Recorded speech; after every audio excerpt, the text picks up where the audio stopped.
سلم في هذا اليوم الذي كثر واتره وقل ناصره. قال سيدتي هذا خادمكم حبيب بن مظاهر الأسدي، جاء لكي يضرج بدمائه بين يدي الحسين. قال وجدي يخبرها حبيب، يقول لها أنا سامع من أبوك علي بأنه تسبين وتغربين من بلدة إلى بلدة. يقول وجدي عليك يا زينب كأني بك على بعير ضالع، ويطاف بك في البلدان. تقول زينب لحبيب وجدي عليك يا عم يا حبيب كأني برأسك معلق في رقبة الجواد، والجواد يضرب به يمينا وشمالا. لهذا يقال أن عند حبيب ولد يقال له القاسم، في كل يوم يسأل من أمه أين خرج والدي؟ تقول له لقد خرج في تجارة يا نور عيني. ينتظر القاسم على مداخل الكوفة، في كل يوم يلبس أنظف ملابسه وينتظر أبيه الحبيب حبيب بن مظاهر الأسدي. في ذلك اليوم يوم 12 من المحرم عندما أقبلت السبايا على مدينة الكوفة، نظر حبيب إلى رأس أبيه، أو نظر القاسم إلى رأس أبيه وهو معلق في رقبة الجواد. عاد إلى أمه ينادي أماه لقد ربحت تجارة والدي، لن صار يدير حسين بالعين شفاهم علي الغبرة مطاعين، ينادي مو وقتنا ما يسمعين. واما زينب عندما نظرت الى اخيها وهو واقع على ارض كربلاء، وين وقفت ام المصائب؟ وقفت على ذلك التل الزينبي منادية وياها اذا تحفظ نور عيني يا حسين اخي يا حسين، ان كنت حيا فادركنا، فهذه الخيل والرجال قد هجمت علينا، وإن كنت ميتا فأمرنا وأمرك إلى الله. يقولون أن الحسين قام 3 وصقا، نادى بضعيف صوته يا شيعة آل أبي سفيان أنا الذي يقاتلكم وتقاتلونني، أنا الذي يقاتلكم وتقاتلونني. دعوا عتاتكم وجهالكم عن التعرض إلى حرمي من هجمتي خيولي العيدة.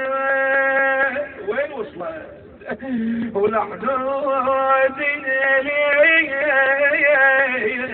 هم خايم دينا. سوى زينب طلعت مني الخيمة يا عادي زينب علي التلة وقفت صاحت يا ابو الغيرة عدل لو روحك الطيبة ظهرت لما سمع ابن الفحل بالحمية شرعبت ابو الغير ابو عليها قاموا على وجهه وقع والدمعة على الخد ملت صحش علمكم يا العرب عنكم شيمكم قوضة خلوا الحراير واعتنوا ليامني تجدمه صح شمر ماذا تقول يا ابن فاطمة قال أنا الذي أقاتلكم وتقاتلونني دعوا عتاتكم وجهالكم عن التعرض إلى حرمي واقصدوني بنفسي ما دمت حيا.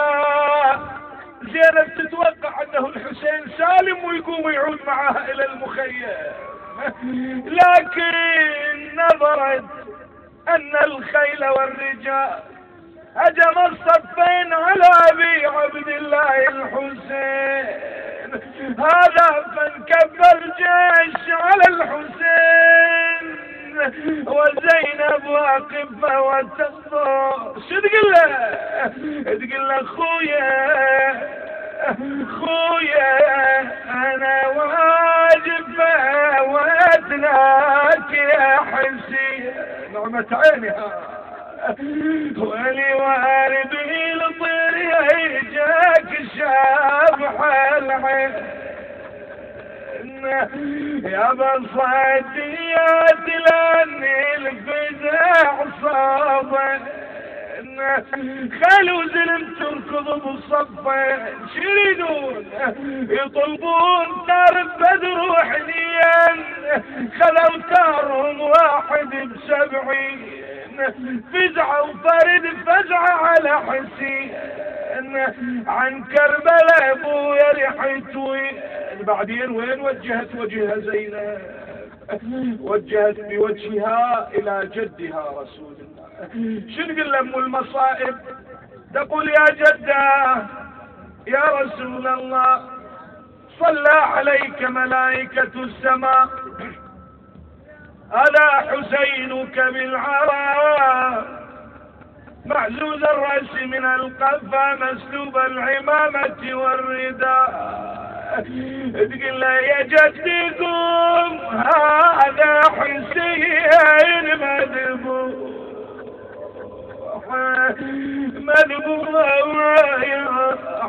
على الشط وعلى الدربان مطروح.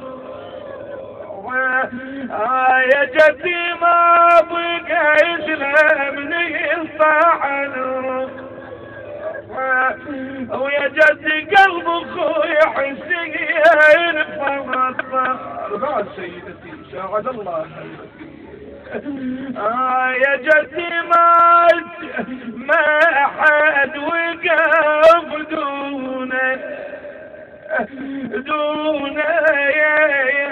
ولا نخار غمض له عيونه عاين بالشمس من خطيف لونه.